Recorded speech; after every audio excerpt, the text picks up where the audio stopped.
The Alternative Dig Talk. Real issues, real talk. Hey Teddy, have you noticed how little attention science and health issues get in the media? Totally, Edgar, yet science information is very important. Yeah, for sure. That's why the Health Journalists Network is here. How can they help? They are a group of journalists dedicated to advancing public understanding of healthcare issues through impactful reporting on health and science. Oh, really? Yes, they meet up every month with scientists and researchers, policymakers, and activists at the science media cafes. They then relay what they discuss to the public. Does that benefit us? Oh yes, very much so. This helps with health and science literacy for a healthy Ugandan society. Okay. I love getting informed about science and health issues. Health information makes all the difference between life and death. I'll look them up and engage them. That's great. They are based all over the country. Oh, okay. That's interesting, and they should be making real impact. They are empowering health communities through journalism. Journalists can save lives just like doctors. At first, we hit your gadgets with our state-of-the-art digitalized mobile studio with the debate on the road behind the wheels.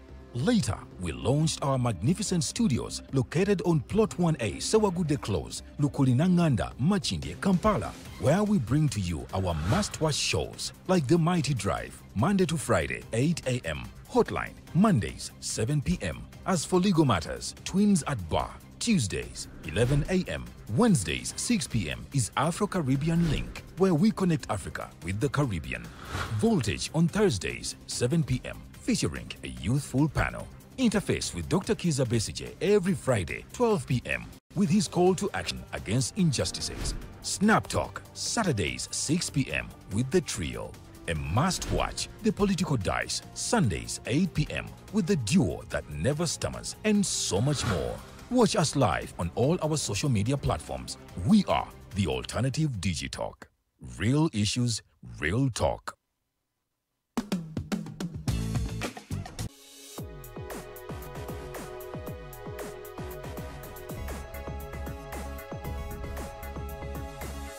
The Alternative Dig Talk. Real issues, real talk.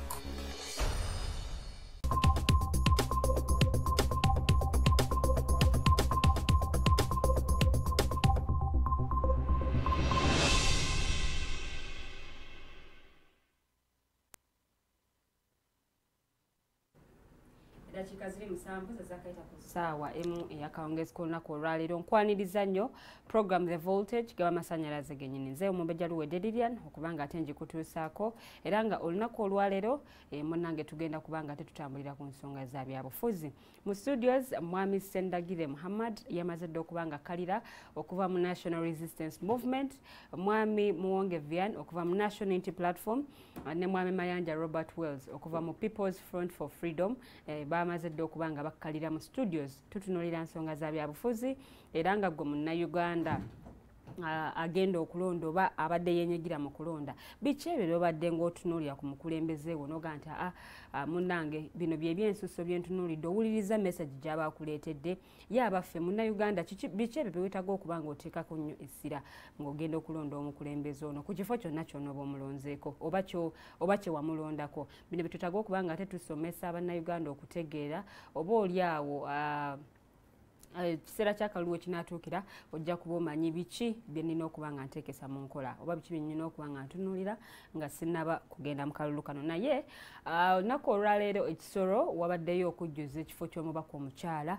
owa disitulikiti eyo luvannyuma lweyakirimu Saala Mateke okubanga munnange omutonzi amujjulira mu bulamu bw'ensi eno omwezi ndoza gwali gwa mwenda era nga ekifo ekyo kibadde tekinaba kujjuzibwa olwokaano lubaddemu abakyala nno munnange abawerera ddala 7 kuliko munna NRM Rose Kabajenyi kuliko munna FDC Juliet Musanase Aisha Chimpaye owa PPP ate gatako Sultana Salim Tana onononga wa National Unity Platform, Mebo Ingabire wa UPC ate nga Grace Alifeza no munango ono ali independent. So bebo nno abali mu lwokano luno ate olw'omubaka omukyala wa Kisoro era nga okulonda kubaddeyo newankubadde nga agamu kugensobodde okubanga afunayo abalonzi nti tebajumbidde namba tebadde nnene okusinziira ku balonzi abeewandisa abasobera ddala mu mitwalo 16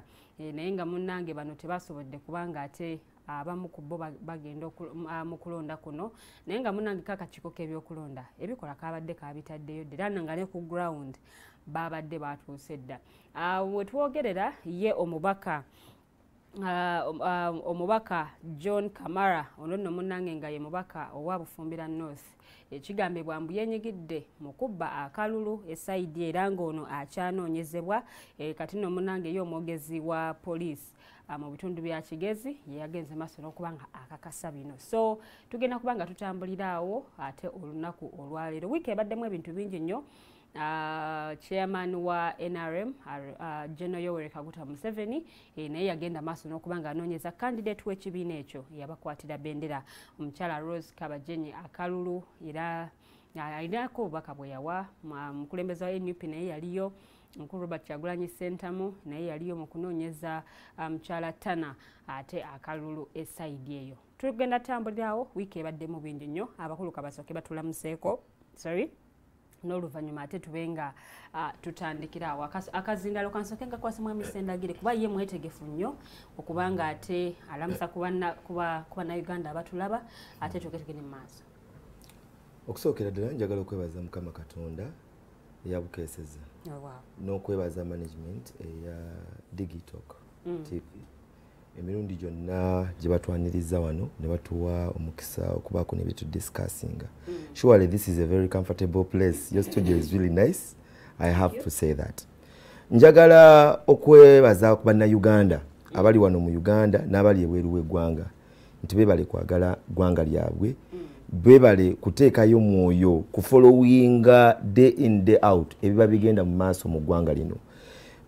Ffe nga Bakasirye Sendagire Muhammad bituzaamu amaanyi lwakuba nti nno tonyanjudde nga Lord Mayor agenda okuddako 2026 naye kama mbaya ni mbaya tuli bakujja era awo empitiraawo okugenda mu maaso n'okwebaza bannakampala abayongedde okutwagala abayongedde okutusembeza nga tubagamba nti twekumeekume ffe emirimu gyaffe okusinga ddala twagala tugitambulize ku communal base oba kutandikira ku communities.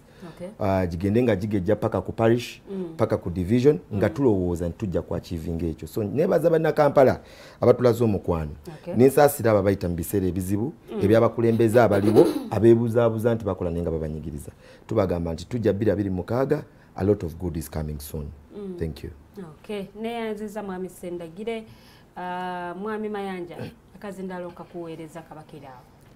Kiba weekend ensala besijja mu studio za Digitalk TV buli lwakuna. Nkitwala nga kya muwendo nnyo. Njagala kusooka na kwebaza management. Ate bino nabyo saabirekawo luli. Mwe buli lunaku munaabanga mwongeramu yabalanga mulangira wanga tolanga na TV eno. Abalungi abatulaba nze Mayanja muzzukulu wa Mukajanga nesiima byansusso bwe munsoosowaza buli wiiki obutankoowa nenzija wano tukubaganye ebirowoozo ku ggwanga lyaffe oba oliawo kyekyokka kye tusobola okukola okusinziira ku mbeera. Banyabo ne basebe ebyobufuzi mubirabanga nange bwe mbiraba sinza ategeera ennyo naye bano bakyali nange simanyi lwaki buli kaseera bakola ki bampita. Kituufu ngenda kwesimbawo okuvuganya ku bukiise ku lukiiko lwa KCCA 2026 ketonyange kanjogere nga Lord Mayor katonyeka gwake ngenda kuba mukiise ku lukiiko oluteeseza ekibuga Kampala basebe ne banyabo ndowooza oluvannyuma lw'ebbanga eddene oluvannyuma lw'okuteekebwateekebwa abantu ab'enjawulo kati nsaanidde ate komewo mbaweereze. Sanyusa okubeera wano. Neyanzege Mwami Mayanja Robert Wells mukulu Vian Muwonge akazindalo kankasembezeewo.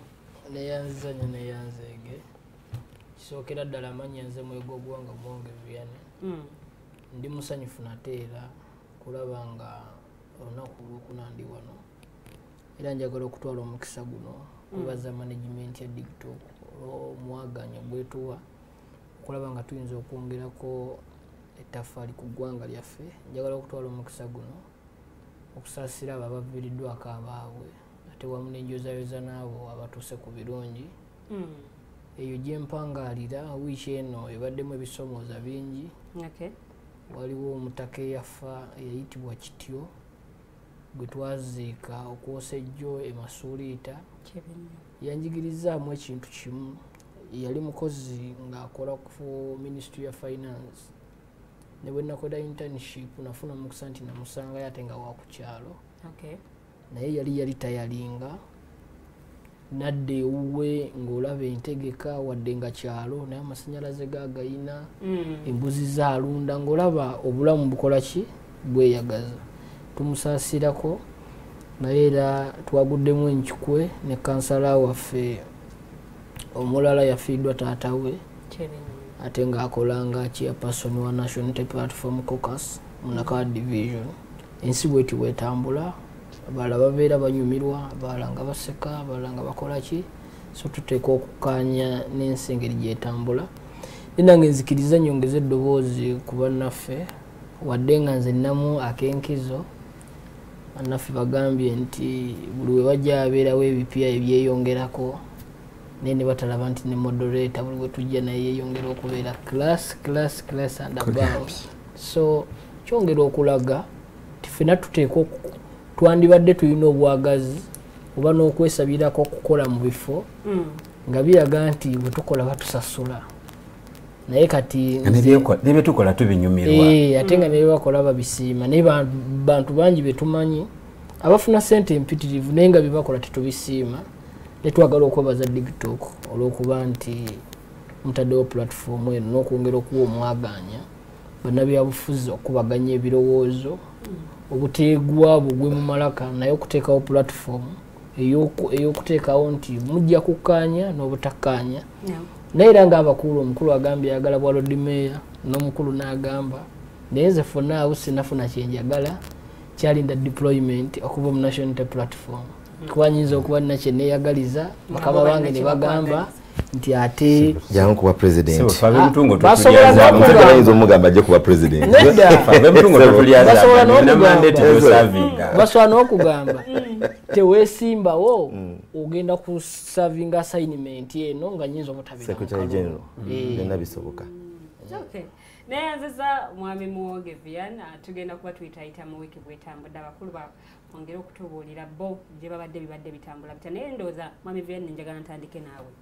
Kisoro by election ogirabye ota mwaliyo mubaddeyo sabbiiti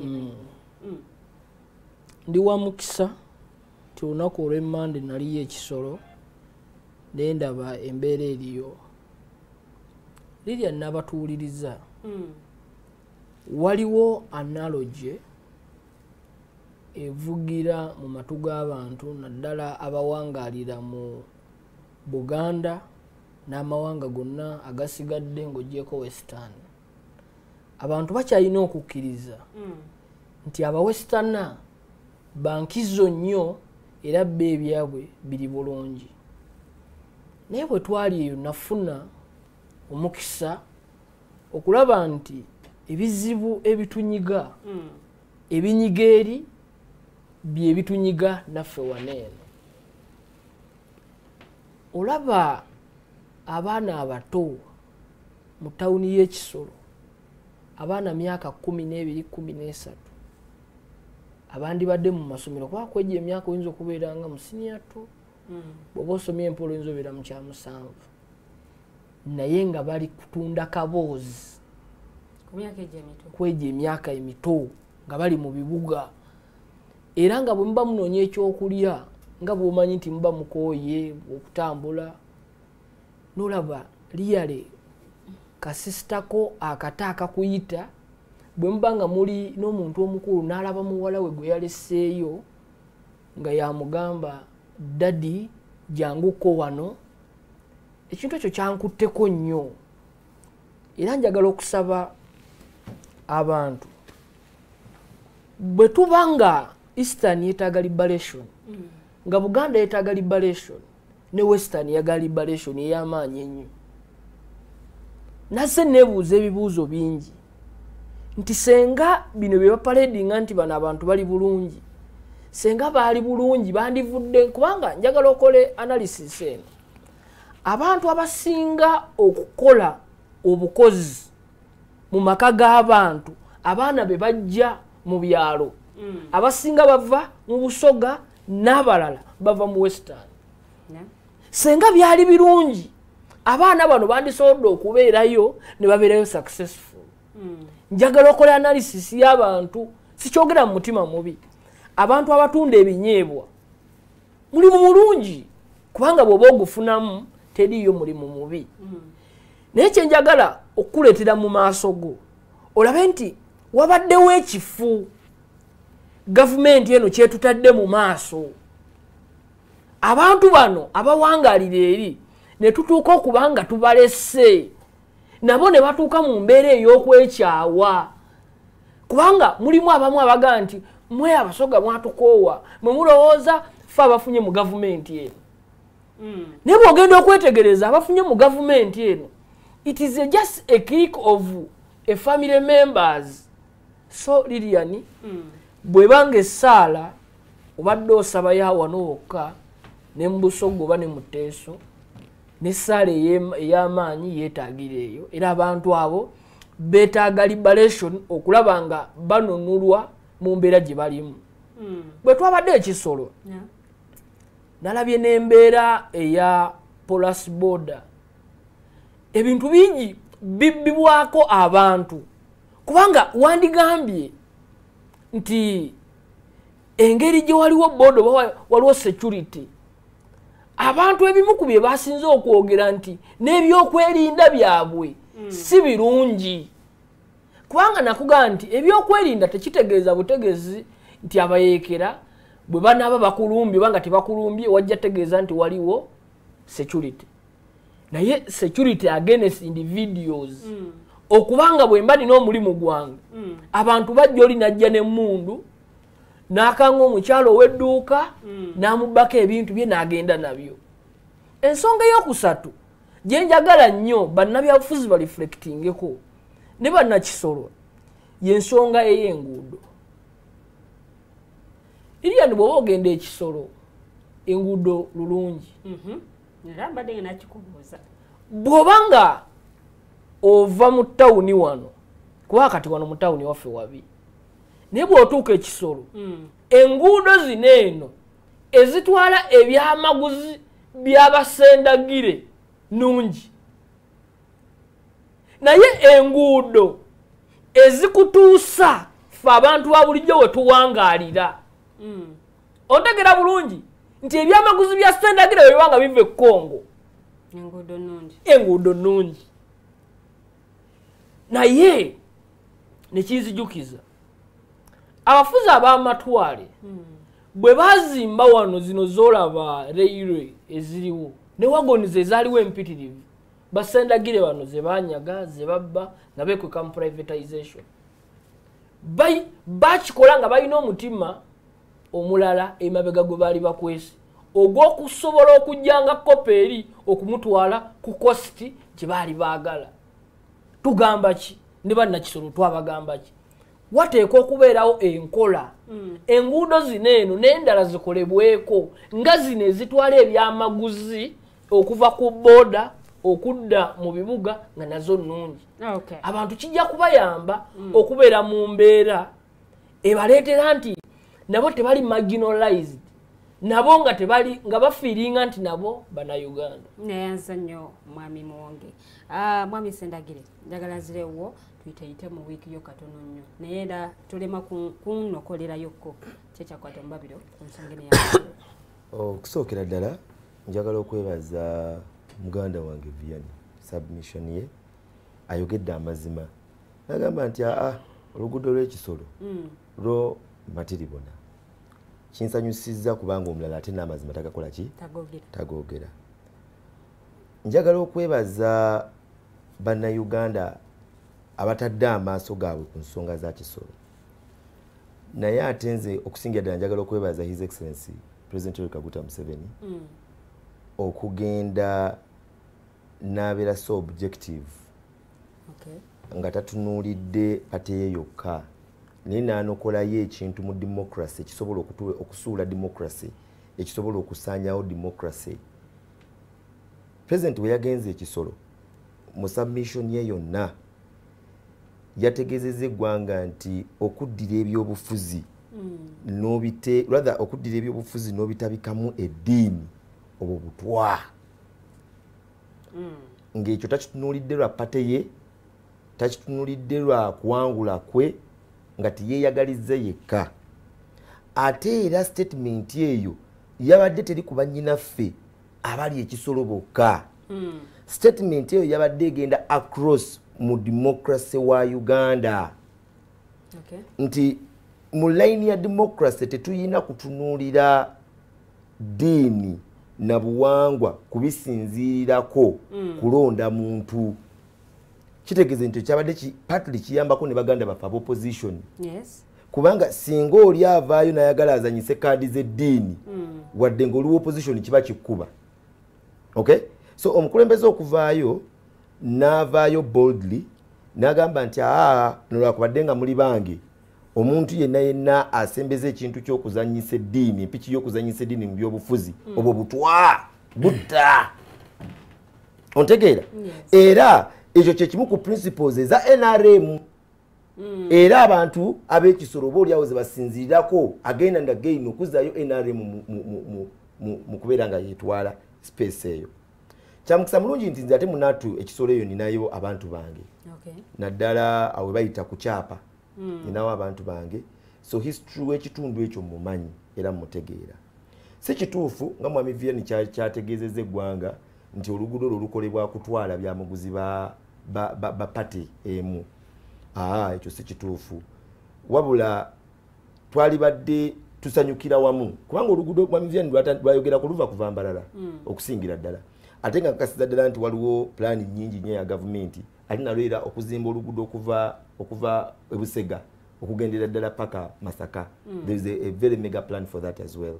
So ekyo si kituufu bannakisolo babeesingira ku bweyamu NRM bwe yavaayo nebawa babeesingira ku trust NRM gyevuddeyo all along yabasuubiza era netuukiriza yabasuubiza enguudo ennungi netuukiriza yabasuubiza amalwaliro bafuna services yabasuubiza kisolo kyezimu ku destinations mu Uganda ezaagala okuliraana okufaanana nge Fort Portal nti abantu abawangalira mu kisolo abasinga sente zaabwe bazifuna ku ba tourists abalambuzi then ekyetunze kiri ekisolo nti olwokuba bali ku border n'entambula y'ebyamaguzi naye bayambako nnyo kolaki okutumbula naye saagala kwogera kubeera nga atalina bulumi ku nsonga mwami Vianney gyaleese ensonga eya behavior ku personal level ba ku society ebeera ne factors nyingi ezikizimba okubeerawo ekityo. Mwana wattu mwami Vianney tekiri kisolo yokka naffe wano mu Buganda abaana bayitiridde on the same abaana okutunda akaboozi ne mu Busoga nabo ojja kwesanga nga kyekimu ate bo tebakatunda butunzi wabula n'okuzaala bazaalira ddala tekiri eyo yokka kati kugamba beegumye nti tekiri eno yokka n'eri yonna kyasasa no kyegezaako okulaga nti it is nze nga sendagire kubanga nze okimanyi bulungi nti nvangayo waneno bukanaku nezijukiza gavumenti nembagamba nti kale enguudo tuzikoze nembagamba nti byonna tubikoze naye kye bayita social transformation awo tukyali relaxed kikyatulemye kakati nga NRM nolwakubadde tuteekawo ebintu nga for example emyoga ebintu nga PDM birungi era teryabigaana naye twagala a systematic chain model government gyeyina okuteekawo eraga critical order y'engeri gyefaako ku muntu kubanga kankubuulire kino mwannyinaze Lilian nti omuntu okuva lwazaalibwa atandika okusavinga government eno paka lwafa.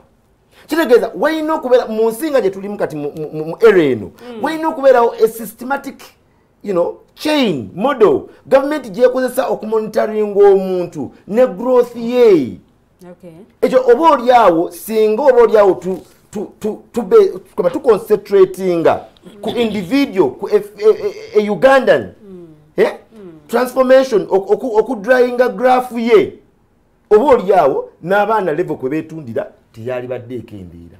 So njagala okugata ku Vianney ntino when it comes to social lifestyle of the people, yes, we've lost it. We haven't come out openly and grabbed the same. Nga NRM. Emyaka ejigenda okulira ddala 40. Yes. Emyaka 40 mulimu ebirungi ne mulimu n'ebikyalemye. Kubanga okulemwa, it's a chain of growth. Okay. Tosobola kubeerawo nga okulemwa, it's also a chain of growth.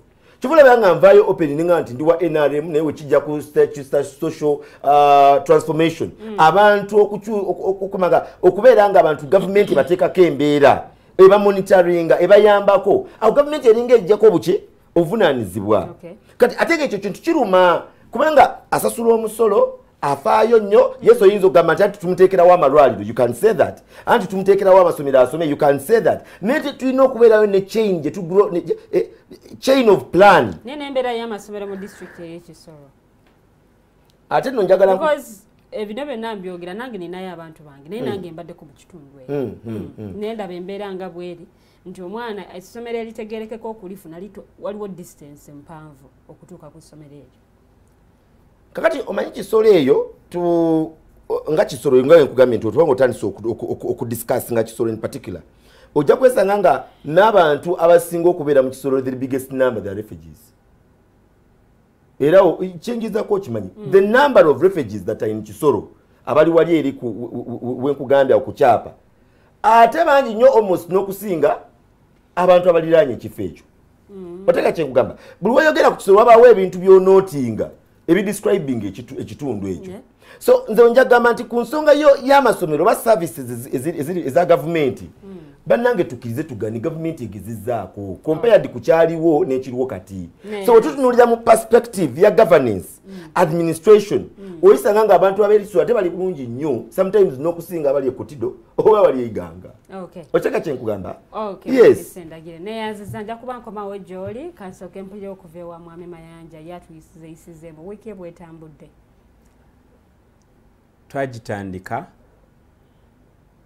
oluvannyuma lw'oluyombo lw'omukulembeze wa kuno yakeera enkya n'apositinga ku mikutu gy'emiyunga abantu tolunaku bwe luti njagala TV zonna ne rediyo zonna nina bye ngenda obbagamba ne tusika obutebe. N'ategeka ku luno yeetegeka President Museveni yeetegeka naye nze nga omusomi w'ebyobufuzi nanyumirwa eno theatre yali Makunale yagenda mu barracks n'anondayo ebisajja bye bambi ensi yali yerabira bisajja bye byali bisajja binene ate nga bikulu naye basajja. Tubalekere ekitiibwa kyabwe. Omusajja owa bulijjo nga mutonotono. Lindako Lilian nsaba okkiriza kikozesa ensonga lwaki abayita ebisajja bitera kubeera abantu nga waliwo ekintu kyalina ku mubiri gwe naye nga takyasobola kukiraba n'obeera n'ekintu ku mubiri gwe si kyekyo so naye nga tasobola kukola ki tasobola kukiraba. Neeyagalira mu lulimi Oluganda kubanga naluyonka mu mabeere ndukuliddemu era ndulooteramu. Mu lulimi sometimes kati kankikuddize mu Luzungu kuba mwe bajenzi mutegeera mangu mu Luzungu. Sometimes a word derives its meaning according ku bikirinaanye. So kompulirize context ojja kutegeera lwaki description yange efaanana bweti lwa nsonga omusajja tayinza kujja neekangabiriza mu bantu ng'olaba ekiwunya noga kawokerere oba ofuuse kisajja. Nanti fena tetugenda kubeena na kintu kye. Ekitegeeza walaba so. Walaba omwoleso. No nalaba okwogera ku omukulembeze w'eggwanga. Walaba omwoleso. We are going to discuss the content of that. Naye. Ekyasinga okunyumira era kabula kateno wiiki ensale kubanga nandibadde siina kye neesibako okutunuulira.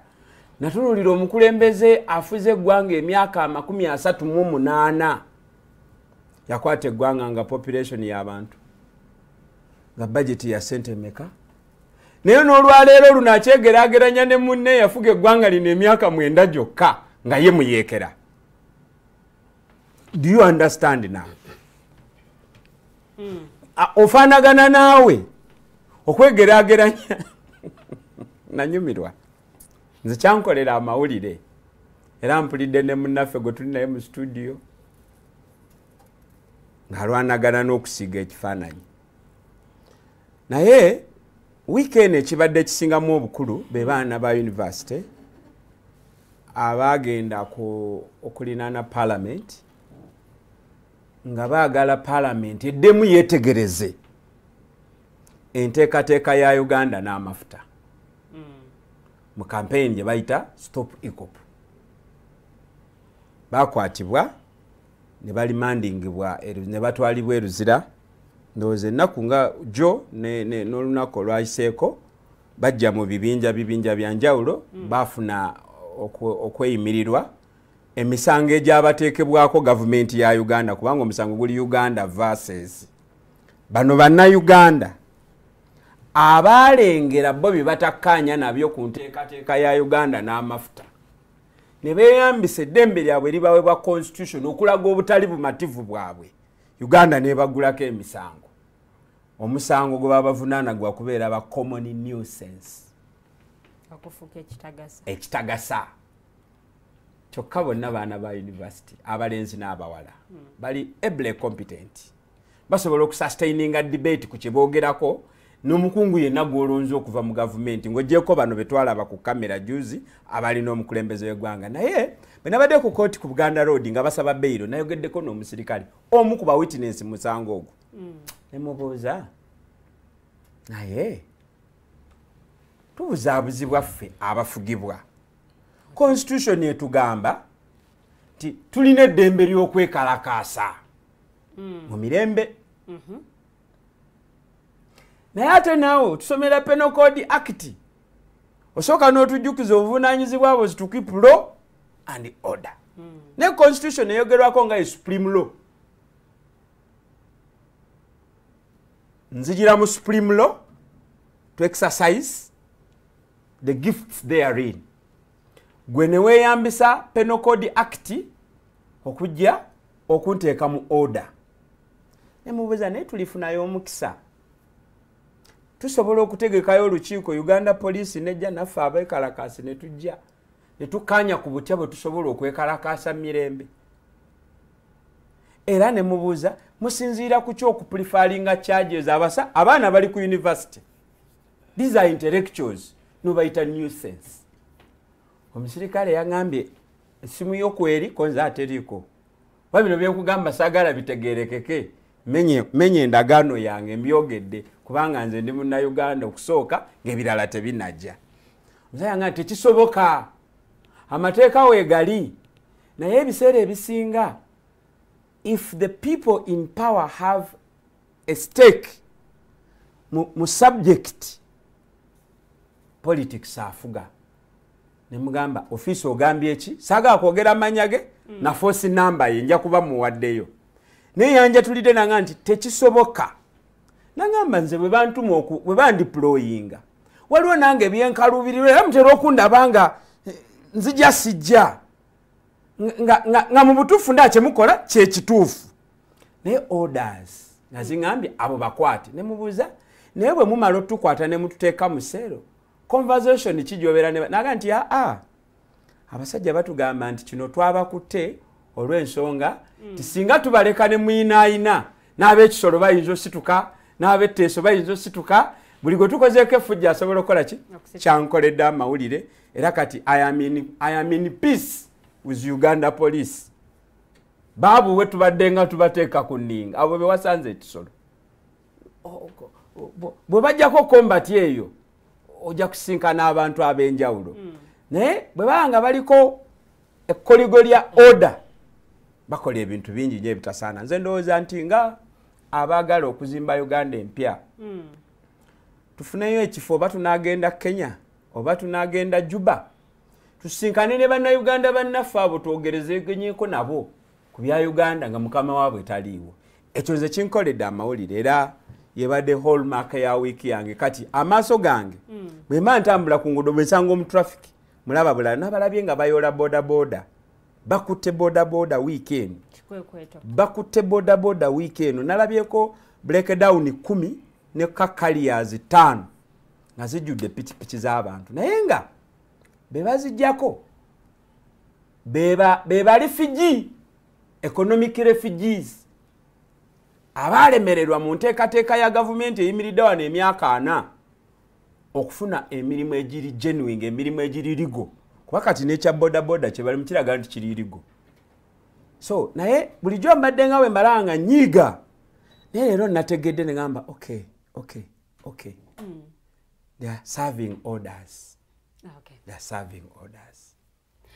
Weewaawo neyanzege mwami Mayanja mwebale kutuyisizayisizaamu wiiki nga bwetambudde mukadde kano tugenda kubanga tuyingira omulamwa gwaffe ogw'olunaku olwaleero nsonga za byabufuzi ze tutunuulidde era nga discussion tugireetedde bannayuganda biki bibetaaga okutunuuliza oba okutunuulira enkaliriza mu kalulu kano akaddako nga bagenda okulonda abakulembeze baabwe tuzenga tuwulira especially mu kalulu akawedde statements eza batugamba tutiikinga waneeno oba woolaba manvuuli tiikinga naye nga omubaka gwe yalonda tamumanyi ne tubuulirako statements endala nti weevu ye yaliwo tulabyeko statements era ezimu ezigamba nti munange kyali kiseera kya kisumuluzo nti nga buli woolaba ekisumuluzo wootiikinga naye gwe nga munnayuganda olina okubanga omanya omukulembeze wange nga sinamulonda biki byenetaaga okubanga ntunulira oba biki byenetaaga okubanga nteekesa mu nkola because buli mukulembeze ajja n'ebigambo ajja ne manifesto ye gy'akuguza naye ebyo byonna mubibuuza awo nno we tugenda okubanga tutambulira ate olunaku olwaleero naye ngaera n'ekirala biki amaaso go gwe munnayuganda begalina okubanga gatunuulira ate nga bwetetegekera okulonda okujja omuzindalo guno njagala nsooke ngukwate ndoza kangugabanyizeeko mwami Muwonge ngenda kuba ntandika naawe bannayuganda bategedde okulonda kiki mu kulaba okukwo ndoza tutandikiraawo neyanziza nnyo neyanzeege era njagala okwebaza olw'omulamwa guno guwoleese mu kaseera akatuufu ekisookera ddala bannayuganda tebannaba kutegeera kiki balonda tebamanyi kulonda kiki tebamanyi kulonda kiki kubanga bwe bamala okutegeera bategeera obuyinza bwabwe ne bategeera eddembe lyabwe eribatwala mu kulonda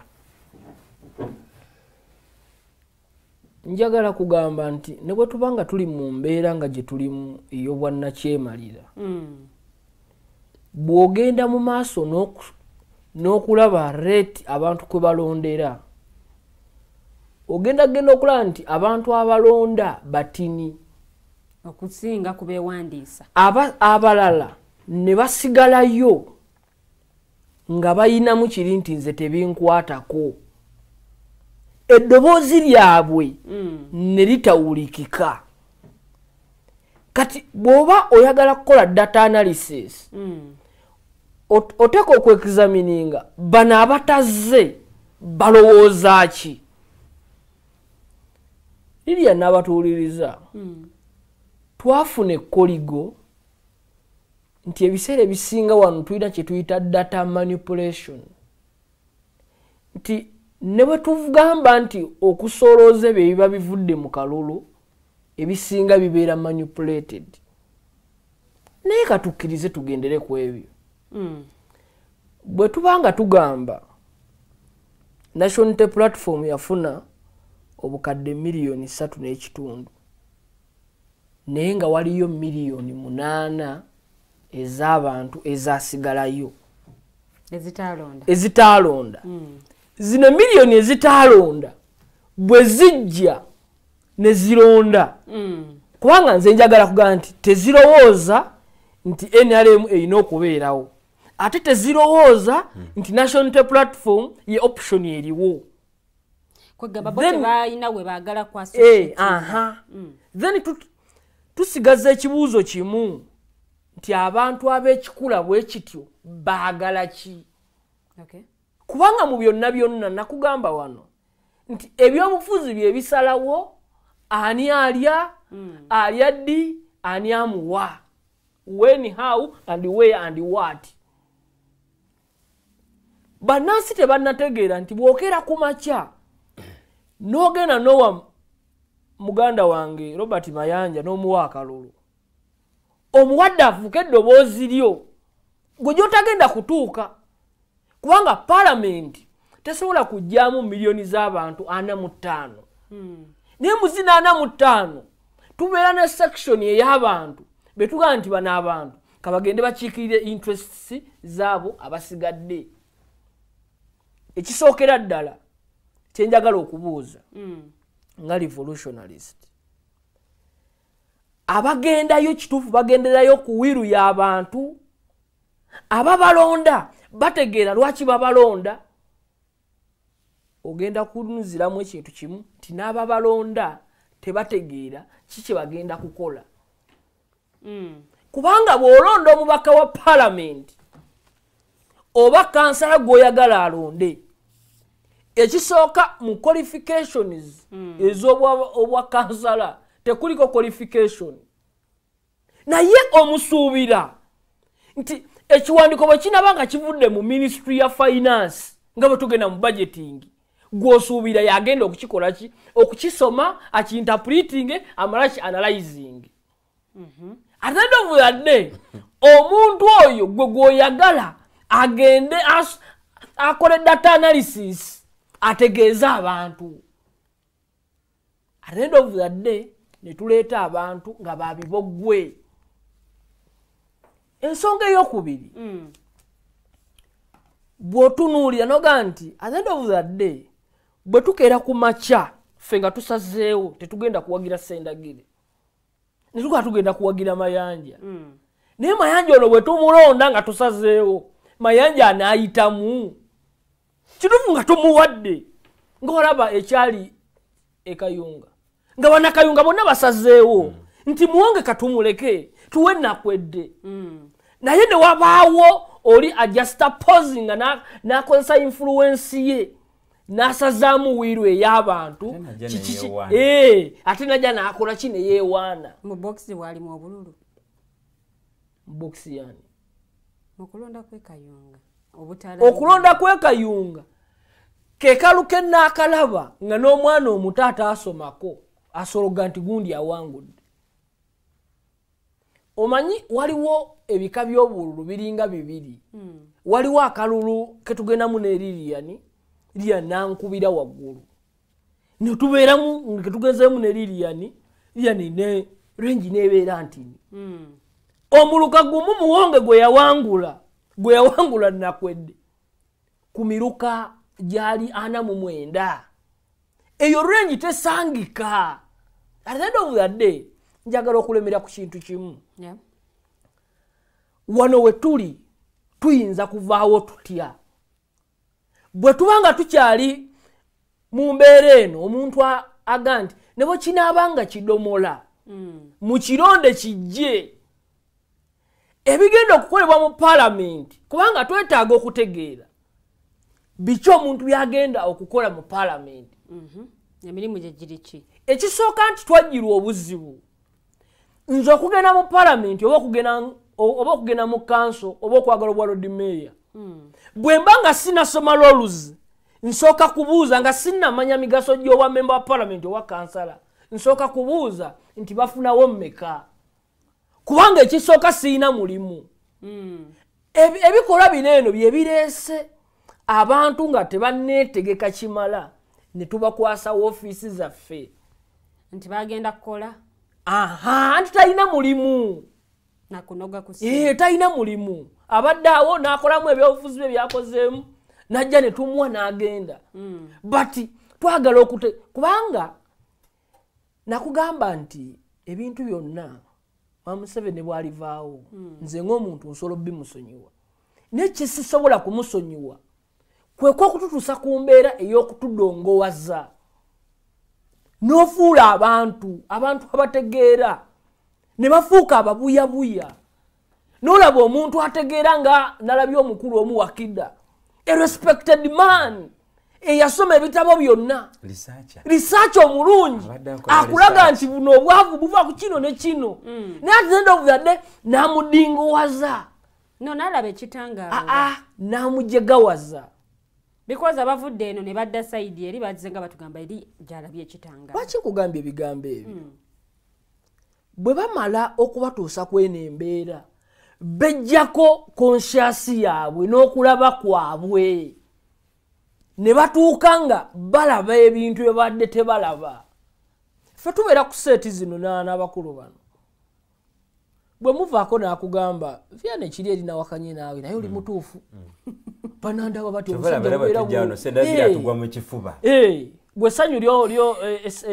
essanyu lyandaze nga nakajja olirabye kubanga akimanyi naye akimanyi talina ddoboozi nze ayina eddoboozi lye era bwenvaawo nga sibyogeddeeko kyofulabo bawulira obwani natayogera ku nsonga eno mayanja natayogera ku nsonga eno lwaki kubanga nabo bakitegedde nti tebalina ddoboozi eddoboozi liri mu bamayanja abatalaafiya kubanga n'okubeera obubeezi lwaki njagala okugamba ebigambo bino nti Mwami Museveni bw'aba alaba mayanja tamulaba nga competitor we amulaba nga enemy of the state not an enemy of an individual ofuuka mulabe naye ng'obulabe bwo bagamba oyekera ggwanga at the end of the day tetugenda kufuna budde butuulawo nakugamba nti kati tutandike ku ideology tigundi akiririza mu kino nange nzikiririza mu kino kubanga nakugamba okiririza mu ideology kyanjawulo n'okubiwandiika obuwandiisi mu bitabo gwe buli woga nti munange fe tugamba social development no discrimination nokera ku makya naye nga byonna byokola ng'oli musosoze ekyo oba oyagala oba toyagala mu DNA ya Mwami Museveni musosoze bino ababaddeko naye ebbanga they can attest Mwami Museveni olunaku lumu nakugamba yayitako kokase yankole ndozali ya parliament ya musanvu nabagamba mujje nsooke mbasomesa obuyinza ne bwe yali tobasomesa obuyinza yabasomesa byabufuzi naye omukyala mu katabo kagamba Miriam Matembe nti Mwami Museveni bwe basigala emabega naye yamugamba I don't have a friend. Ono yali amanyi nti ebbanga lyamukoledde nti afuuse mukwano gwe wange yamuga nti mu byobufuzi siyinaamu mukwano ate ne time ti mayanja nsobola okumudischarginga kati bw'oba oddiringa n'omuntu ng'oyo byonna ekisinga okutuluma Lilian nti we are losing a generation. Eno generation weefa eno yeteekateeka enaddako Lilian bw'aliba ow'ekibogo ne bamayanja naffe n'abaliddawo bagenda kubeera nga yenkola yemu. Njagala kusembayo nga ngamba waliwo eggwanga wano liri wansi awo baliyita Somalia. Said Bale bwe yali afuga Somalia byonna yabikola naye bwe yatuuka n'alema okuddamu ekibuuzo ekimu. Somalia yali y'amaanyi nnyo ng'esobola okugatta Kenya ne Uganda n'egikuba naye essaawa zino Somalia weeri eri mu matonga. Myaka gisibamu abiri bali mu nta. Over 20 years awo we bali. The question is fa bali waneeno ebigenda mu maaso bitusanyusa eggwanga lyaffe twagala okulifiirwa mu mbeera eyo ekyo kigenda kubeera kibuuzo kyaffe ffenna kyaliddamu mu kaseera ng'atandise okukyebuuza kuba Lilian abantu b'empangala nabo ne bamayanja wano mbagamba kirungi nnyo okubanga mu lutabaalo nga tebakuyita buyisi. Bwe nali nzija mu struggle tewali yampita najja nzekka nga mmaze okulaba waliwo ebitagenda bulungi. Tolina bakugamba nti tukukkiririza okusobola. Najja buzi sajja kujja nenga nti ngenze saabwa kansala nze najja nga mmanyi ngenze mu lutabaalo era sakkaanya na bafamile memba abamu abaga nti famile yaffe ebyobufuzi bya wano bifo ogenda kufiirayo natalaafiya olw'okuna lwaleero bwe nzijja nga lwe nali ekamuli bwe nkomawo omukyala nandaba alhamdulillah bwali batandabye ekyo nakyo namugamba akikole ki naye tukoze tutya okujjawo fiya ey'abantu obuntu kubanga gwe n'essaawa zino eno bwe babalumba wano eno maama wo taata wo n'omwami wo ne bwawulira bulizi nti gundi yabadde ku mulimu ne bajja ne batwala kamera nabo ne babakwata wano we tuli tuvaawo tutya olw'okubanga buli omu ali ku bunkenke kubanga twandigaye nti fe aboogera ffeffekka bali ku bunkenke nammwe abatubuuza ebibuuzo nammwe muli ku bunkenke kati ekibuuzo kyenjagala tweddemu ani atali ku bunkenke bwe tuli kizuula nga tewali atali ku bunkenke kitegeeza ffenna tukole tuve ku bunkenke webale nnyo mwami Vianney submission yeeyo ngenda kubanga nsala eddiiro nzire ewamu na NRM mwami Sendagire mwami Vianney ekifaananyi kyasize kiraga nti bannayuganda ebintu ebikwatagana ku kalulu tebabitegeera nnyo kukyamuukirira bukyamuukiriza oba oluusi abamu kwe bakola kwe kuleetera okusalawo okulonda abakulembeze be basalawo ne tudda mu nsonga ya abakulembeze abaliwo bakiboggwe suubiri eryabaggwa oba ne be baateekayo baabayiwa okusookera kwe kuggwamu amaanyi njagala mwami Vianney nze musanyukirako mwami Vianney buli wabayogera no kigamba ensonga laki musanyukira kubanga eventually omuntu ategeera alaba ategeera nti no okay omuntu ono ayogera agambye nti essuubi tewali agambye naye ate ali mu studio okitegeera kyenkugamba omuntu ono agambye essuubi tewali naye ate rights aziyina omuntu ono ali protected by the Ugandan government omuntu ono ali protected by n'okukyuka luliwe yali afaana si wafaana kati perhaps maybe alabika even better so kitegeeza nti kifaananyi kikyengezaako okulaga nti sometimes kyayinza okwogera kiyinza okuba ekituufu naye oba oli awo kino nkyogera nnyo ate nga kibi nnyo okusaidia opposition nti eyagala nnyo okuzimbira ku bulumi bw'abannayuganda okumaintaininga their positions so ate nga ffe tulowooza nti baali badde batunuulira mu constitution weakness we ziri ze baali badde batunuulira ne bakaka gavumenti okubeerawo amendment ekirala kino nzija nnyo nga nkyogera nti tuli so unfortunate nti okay singa apartheid policy in South Africa singa Nelson Mandela yayina a specific white man gwe yali atunuulidde oba oli awo olutalo terwaliwedde mpaka kati naye nga tunuuliza omuntu omu singa yalina omuzungu omu gwe yatunuulira oba oli awo olutalo terwalikoze ki terwaliwedde kakati kiri so unfortunate nti abantu baffe ab'opposition batunuulira President Yoweri Kaguta Museveni as the main figure problem ne batatunuulira Uganda na constitution which is dangerous and bad otaka kyenkugamba nti buli wo discussinga individual nga wali omubi ennyo naye nga weeyongera kunyirira buli wo discussinga individual nga wali omubi ennyo nga kasente keyongera ku account yo buli wo discussinga individual nga lifestyle egenda ekyuka byoyogera bisiminga okubeera nga tebikola makulu ontegeera sigamba nti byayogera bikyamu sigamba nti abantu baffe abalina endowooza efaanaganako etyo babi kibaliko kiyinza okuba ekituufu naye ate engeri gye twapulayingamu answering of the question bwe wali obuzibu leero zeno ku mulamu omulungi bannayuganda batunuulidde biki mu kulonda okujja yes kati ojja kwesanga nga bwe tutunuulira bannayuganda as a word twerabira nnyo nti okulonda kugira mu regions buli region eyina perception yayo engeri gyerabamu ebyokulonda ontegedde ekintu ekyo kakati olwokuba nti tulife mu central